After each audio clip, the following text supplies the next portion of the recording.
Well, thanks Pawan for that warm welcome. We'll be talking about some crossovers between brand, content, and design, where brand being the identity, like values and principles of the company, content being how you like connect with your target audience, how you share your story with your target, how you share your vision with your target audience, and design being like how you talk to your target, how you basically expressing all your contents, right?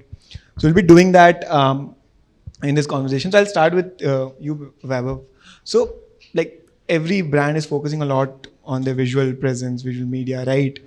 I would love to understand from you how how are consumers getting influenced with the visual language, right? How are they changing their brand perception because of the visual language that the brand is pursuing? Oh, well, before I answer that, what a pleasure to be on the stage. When Pepper Team, Anirudh just gave me a call saying, dude, there's this event that's happening. I would love to have it. I was like, yeah, man, sure. And right now I'm sitting on the stage. Like, am I even eligible to be on the stage in front of such amazing people? So, guys, thank you so much. And if I, बहुत छोटे बच्चे हम, if we make some mistakes, बाद में डांट देना, ठीक है? But okay, getting to the question, right? Like, based on the experience that I have had, right? Like, जो दिखता है वो बिकता है, right? Quite literally, like, you don't want to buy a Rolex watch packed in a newspaper, right? You might end up buying a Gucci because that's what Gucci's brand is, doing random stuff or weird stuff, but that's essentially what it is, right? Like, if we go back to a very simple question that back in the Uber days, we used to get this a lot, saying, what is more expensive? Why were like a lot of people choosing Ola over Uber when I was working for Uber? This perception was that Uber is expensive. Most of us actually know that we are not, right? It's probably the same, and sometimes Ola is higher, sometimes Uber is higher. The reason why that perceived price came into the picture is pretty much because of how the brand was packaged around. While Ola had a yellow color, everything that they did with brand was more of ye apna hai, to Uber being swanky because it was designed for black cars, it was designed for a BMW, it was designed for an Audi, though right now the same Indica comes in, right? So that's where the perception happened. And as we spoke with more and more customers saying, why don't you use Uber more often, the point that came back to us is, you guys are more expensive, while in reality we were not. We were trying to be as affordable as possible. So that kind of gives you up, right? The way you package your product, what you're showing to your customer, what they look at it, especially when they look at it for the first time, right? To a cold audience, your brand and your design and your visual identity literally defines it. Yeah. We'd love to understand your thoughts also, Nishchay, on the same. See, I got into fintech and had nothing to do with finance or any of those things in the past. We stumbled upon a great idea and we started building it, and we thought there is a huge gap in the market where common man is not served from a wealth management, wealth tech front. So we started building, and everyone said, okay, you are building for Bharat. The moment we said we are building for mass and we are building for common man, they said, okay, you're building for Bharat. And the moment you say you're building for Bharat, they typecast your entire platform into a certain way that you should be white, and it should be blue, and color font should be large, and it should speak in a certain way. And we said, no, this generation of India is very aspirational. They may be sitting in a tier 3, tier 4 city. The hero they admire or the cricketer that they admire, they want him to get on in a BMW. Just because he is going around in cycle doesn't mean that his hero is the person who he worships or looks up to is expecting something smaller from him. So at least that part of their life, the platform that we built, we should be very appealing, and they should feel that, okay, at least ye to chal raha hai mere life mein. And that's why we choose to go with dark themes from day zero. And everyone is like, you're doing a suicide by choosing a dark theme for a savings platform that you're building for common man. He doesn't even connect with these things. And we were like, no, people are very aspirational and we will go about it. Yeah. And it kind of worked for us. Makes sense. And to that itself, right? And with this continuous marketing, I think social media, all ad performance, advertisements, TV, televisions and all, you are present, your visual language is present, the way you chose, right? And basically you move forward. How did you know, and how should brands get to know in general if the visual language is working for them or not? Like you mentioned, right? Black and white, it shows trust. Banks are those So how did you get to know that the visual tone that you have selected is working for you or not? How should brands do the same? Sometimes it's just an intuition, then later it comes out as all knowledge based and all of those things. It was nothing like that. We felt this is something that I would love to use and probably people would love to use the same. And in hindsight, yeah, it looks like it was an educated decision, but what we did was we wanted to build a very cool app for common man, because we wanted to make investing cool and sexy for sure. And all the existing fintech platforms, especially when it comes to wealth front, the design language to communication, everything was very dated and aged. You will see almost a 40-year-old guy, half bald, sitting and talking about his how he started late, or how he is planning to invest, and how he is planning to retire, and all of those things. And we were like, whom are you trying to sell? And even if you see an insurance ad, you will see a 40-year-old guy jumping into water carelessly, because he can live his he can live his life for a moment because he has insurance, and something happens to him, insurance will take care. Like, you can't sell these propositions to a 20-year-old guy. And average age of Indian to start earning is about 20-21, and average age of Indian to start investing is 30. There's a decade gap between the first dollar made and the first dollar invested. So, like, you're losing a precious decade of opportunity to create some wealth for yourself when you are having very less dependencies around you. And we felt if we can go capture this market by creating really cool, relevant content and make it completely non-pretentious, non-intimidating, and remove all the jargons. For example, the jargons in the fintech world is so much deep. I was talking to one venture debt guys recently, and they're like, "What is the coupon?" I said, "What do you mean by coupon?" Like, "No, coupon." I said, "Yeah, I mean, अगर coupon डालोगे तो कम पैसे पे देगा क्या मुझे?" And he said, "No, coupon means rate of interest." हाँ, वो बोलो ना, कहाँ से पकड़ के लाया है language? Like, why are you complicating it? And for us, content became the core of the design language, and content was the front seat. And that drove the entire engagement. Yeah. We went from 0 to 100,000 transactions a day in no time. Yeah, just because of that. And I'm pretty sure, like, congratulations to that. And I think Jar has also done pretty amazing in how to come up with this innovative campaign ideas. And right now, I think there are a lot of innovations that people are generally coming up with, creators, companies, and let's say how to come up with innovative new content properties, let's say new ways of testimonials that we have seen right now, right? How do you suggest, Vaibhav, like, how should companies go about on finding, and not just companies, like creators, the marketing teams, in finding these innovative content properties that they can come up with? And in fact, what's the right time to do it apart from the conventional ones? यार इतना मुश्किल question क्यों पूछ रहे हो? I mean, like traditional or conventional or non-conventional, if I might put it that way. For me, conventional way of pushing your brand is something that your before slide had, right? Like your TVCs, your billboards, and your print ads and whatnot. For a startup, I mean, unless you're Tiger Global backed, for a startup, it's usually out of a scene to kind of put up 25 billboards all across city, right? So you don't really have an option to take up a traditional route, even if you're excited about it, right? I would love to have ads being shown on an IPL final of GrowthSchool, but my 500 rupee product doesn't cater to every audience that there is. So it's not a fit for me. So it goes on to the question saying that what is going to work for me? What is that channel? What is that creative? What is that medium that can let me reach my audience in the most effective way, right?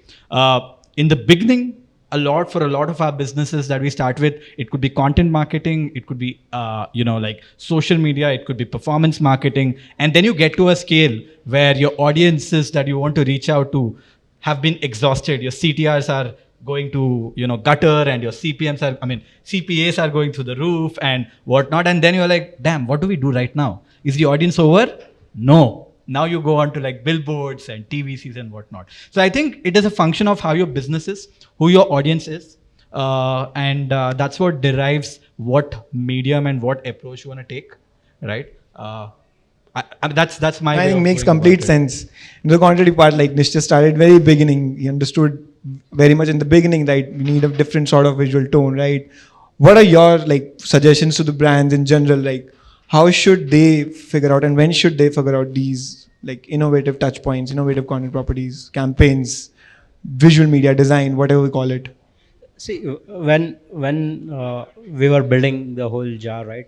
Last year it was all about community. Everyone was talking about community. Everyone was talking about content creation. It was like verbal diarrhea everywhere, to be very honest. And I was like, no, people will not consume your long form content unless they are into real business. For example, if I'm taking a decision for buying a certain tool or a software or whatever service for my organization, probably I will sit and consume. But if I have to buy a TV, probably char review देखूंगा आज चल ले लेंगे. That's all. So we came up with action based content. For example, within our platform, we figured out that people open the app for no reason. Either they are opening the app to see how much savings they have and all of those things. And we thought that they've already gone through one level of cognitive load. They've gone through one level of decision making to open the app.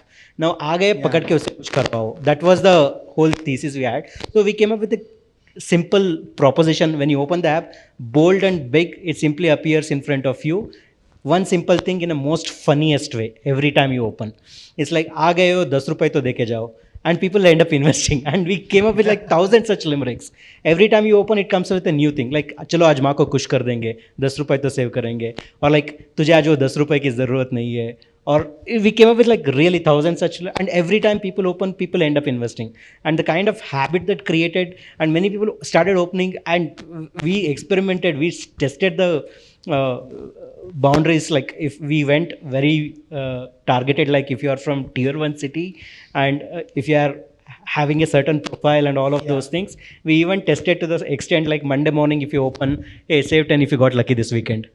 And people went crazy investing. And content can be used in a more powerful way. It's not just about to reach, but to retain, to engage, to build a brand connection. You don't have to be really funny on Twitter every day. You don't have to have that 5 posts going out on Twitter every day. We try to be more relevant to the audience that you're serving. If you don't have to say something, just because of that you have put up at a calendar, you don't have to say. There were festivals on which we did not post anything because whatever content came out, it was not good, and said, no, let's not post, it's okay. Yeah, I think that's really great. You already did that. I think my next question would be slightly different to an inward-looking content, inward-looking DG. I think brands are heavily now also very particular about, let's say, how would the board deck look like? How would, let's say, their a new joinees like onboarding kit would look like, right? How important is it to, let's say, standardize your visual language and your tone of content and everything when it's an inward-looking content? How does it define cultural, like overall company's culture in your sense? See, one thing that, as I said, everything was an emergent thing that I observed. Everything I learned by observing. It was not like I went to a B school or marketing and all of those things. The first and foremost observing and kind of I really recognized something was from Dunzo. Dunzo is that one particular app. Doesn't matter what screen you are in. If you take a screenshot and send it to someone, they can tell a Dunzo app hai. And that is the that level of brand identity to be created, and it takes time. It takes great guys. So you have to be on it. Once you reach there, they have to continuously iterate, continuously innovate, and they have to do something like that. And that's what I admire. That the number of times I have tried to poach them to try to. I mean, they do amazing job. So it's great. I love what they finally built. There is at least one platform in the country right now which is aspirational. Yeah. I mean, there can be no moment when you come across someone who's working at Cred, and if he says that I'm working at Cred, you're like, oh, there is a gas. We're like, oh, nice. That's all, and that's something a brand can do internally and externally both. Yeah. Well, Vaibhav, you have worked with a lot of companies and consulted a lot of companies. What are your thoughts on that? Like, how well should be the visual language even when you are internally communicating anything, and how does it reflect brand's culture? Yeah, I mean, more than brand's culture, right? Like acceptance of something has to start within, right? Very simple things that we did at GrowthSchool in the last few months. We're very scrappy in the beginning. I mean, nobody really cared about the fonts, the color language, or anything that we used in the beginning till we got a head of product and design. I said, no, this is not how it's going to be working.